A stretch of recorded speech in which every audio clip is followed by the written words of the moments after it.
الحمد لله الحمد لله وكفى والصلاة والسلام على من لا نبي بعده أما بعد فأعوذ بالله من الشيطان الرجيم بسم الله الرحمن الرحيم إنا نحن نزلنا الذكر وإنا له لحافظون وقال النبي صلى الله تبارك وتعالى عليه وسلم تبرك بالقرآن فإنه كلام الله وخرج منه صدق الله العظيم وصدق رسوله النبي الكريم ونحن على ذلك لمن الشاهدين والشاكرين والحمد لله رب العالمين. کیوں نہ ہو ممتاز اسلام دنیا بھر کے دینوں میں، کیوں نہ ہو ممتاز اسلام دنیا بھر کے دینوں میں، وہاں مذہب کتابوں میں، یہاں قرآن سینوں میں. یا الہی تو ہمیں عامل قرآن کر دے، پھر نئے سرے سے مسلمان کو مسلمان کر دے. وہ پیغمبر جسے سرتاج رسول کہتے ہیں، اس کی امت کو ذرا تابع قرآن کر دے. نہایت واجب الاحترام سٹیج پر تشریف حضرات علماء کرام، عمائدین علاقہ، منتظمین جلسہ، برادر مکرم استاذ القراء قاری عبدالماجد صاحب دامت برکاتہم العالیہ کی دعوت پر آپ حضرات کے ساتھ یہ اجتماعی ملاقات کا بہانہ ہوا. غالباً دوسری مرتبہ اس ادارہ کے سالانہ پروگرام میں گفتگو کا موقع میسر آیا. چونکہ اپنے قرب و جوار کے احباب سے ادارہ کی کارگزاری پہنچتی رہتی ہے، دلی مسرت ہوتی ہے کہ پروردگار عالم نے اس جگہ کو، زمین کے اس ٹکڑے کو قرآن کی ترویج و اشاعت اور قرآن کی تعلیم کے لیے قبول فرمایا. حضرات گرامی، براہ راست بغیر کسی تمہید کے میں نے اپنی دو باتیں آپ کی خدمت میں عرض کرنی ہیں. پہلی بات تو یہ کہ کملی والے پیغمبر نے ارشاد فرمایا ہے کہ قرآن کے ذریعے برکت حاصل کیا کرو. فَإِنَّهُ كَلَامُ اللَّهِ وَخَرَجَ مِنْ، کہ یہ اللہ کا کلام ہے اور اللہ کی ذات سے کے اندر سے نکل کے آیا ہے. اس لیے علماء عقیدہ سمجھاتے ہیں کہ جتنی بھی سابقہ کتابیں سابقہ انبیاء پر نازل ہوئیں وہ تمام کتاب اللہ ہیں، لیکن قرآن پاک کتاب اللہ بھی ہے، کلام اللہ بھی ہے، اور یہ اللہ سبحانہ وتعالی کی ذات کے اندر سے نکل کے آیا. اللہ کو قرآن پڑھنے پڑھانے، قرآن سے محبت کرنے والے لوگ بہت محبوب ہیں.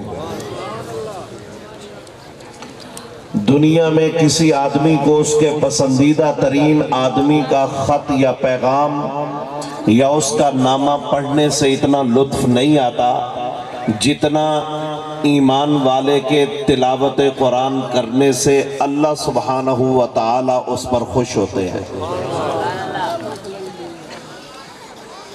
ایک حدیث کا مفہوم ہے کہ جب کوئی آدمی تلاوت کرتا ہے تو فرشتے اس کو گھیر لیتے ہیں اور اس کے گرد جمع ہوتے رہتے ہیں. اتنا مجمع لگ جاتا ہے کہ آگے والا فرشتہ آگے بڑھتے رہتا ہے، اتنا قریب ہو جاتا ہے کہ تلاوت کرنے والے کے ہونٹوں پر اپنے ہونٹ رکھ دیتا ہے، گویا کہ اس کے لبوں کا بوسہ دیتا ہے.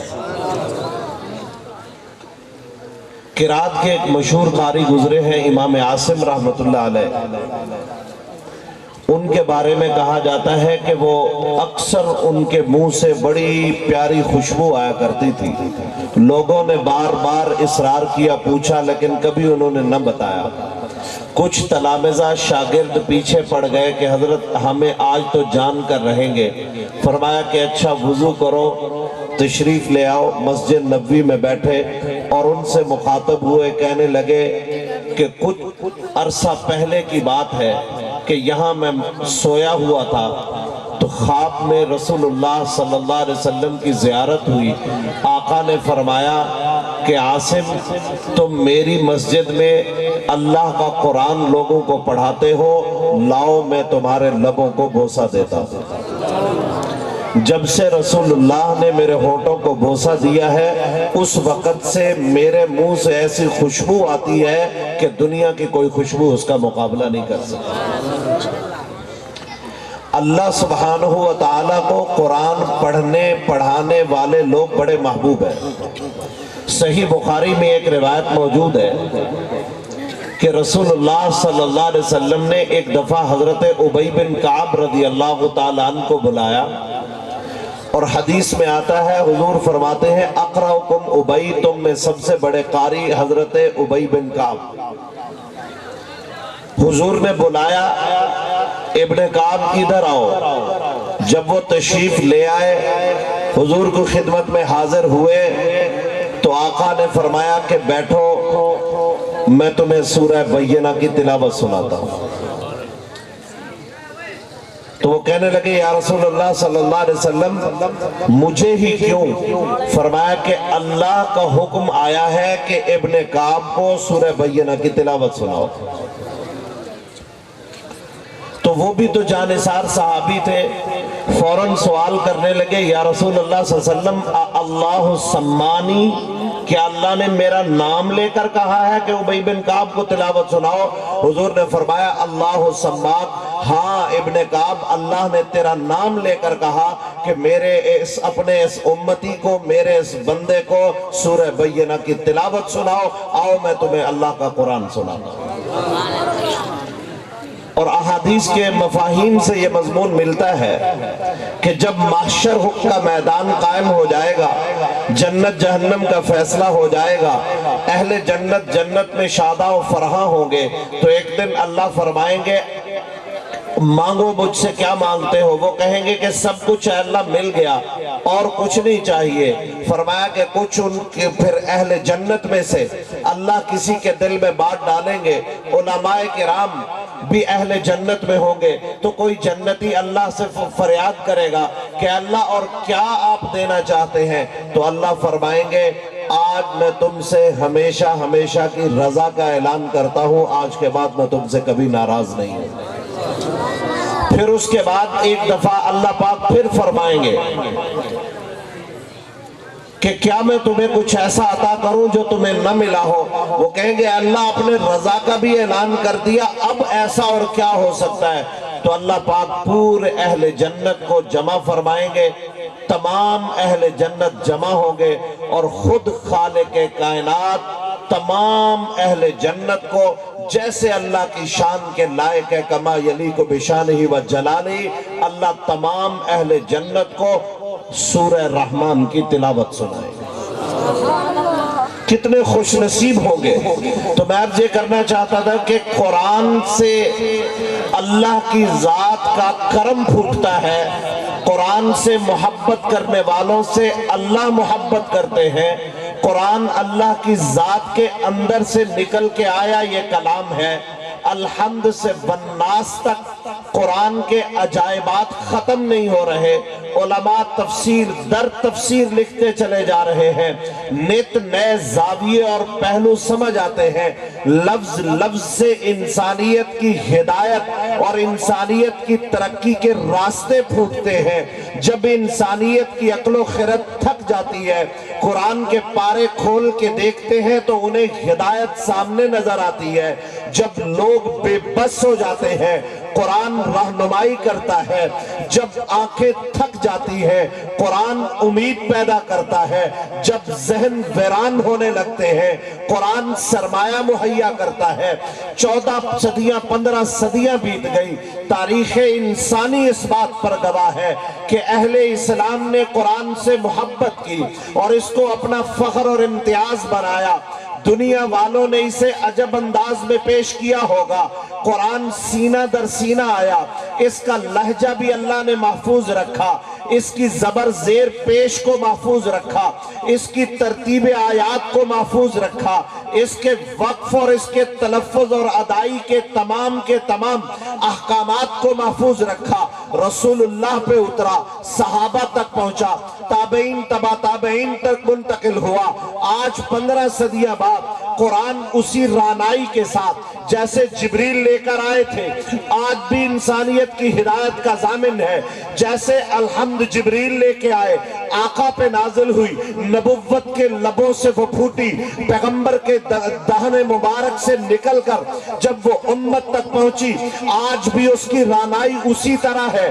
تو اس لیے پھر مجھے کہنے دیجئے کہ یہ قرآن ہمارا امتیاز ہے، ہمارا فخر ہے، ہمارا شعور ہے، ہماری فکر کی معراج ہے، ایمان کی تازگی اور حلاوت ہے، ہمارا عقیدہ اور عقیدت ہے، ہماری تہذیب اور ثقافت ہے۔ بلکہ اس کو ایک نئے پیرائے میں لیجئے، دربار نبوت میں حاضر ہو جائیے، مسجد نبوی کا حلقہ دیکھیے، آقا تشریف فرما ہو، صحابہ کا جھرمٹ ہو، احکامات کی تعلیم ہو، نزول آیات ہو، پیغمبر کی زبان سے ورود احادیث ہو، صحابہ جھولیاں بھر رہے ہیں، دامن میں لے رہے ہیں، آنکھوں سے پیغمبر کا تبسم محفوظ کیا جا رہا ہے۔ آقا دیکھتے کیسے ہیں، صحابہ لکھ کے منتقل فرما رہے ہیں، نبوت کی قد و قامت کی ترتیب کو بیان کیا جا رہا ہے۔ آقا کے قدم اٹھے کیسے، حضور چلے کیسے، حضور نے بات کی کیسے، آقا پہ جلال کی کیفیت کیسے، نبوت کا رحم کیسے، یہ ساری چیزیں صحابہ نے منتقل کی۔ بلکہ اس کو خود خالق کائنات نے قرآن کے 30 پاروں میں جا بجا بیان کیا۔ جب میں مختلف عنوان اختیار کرتا ہوں تو بات پہنچتی ہے۔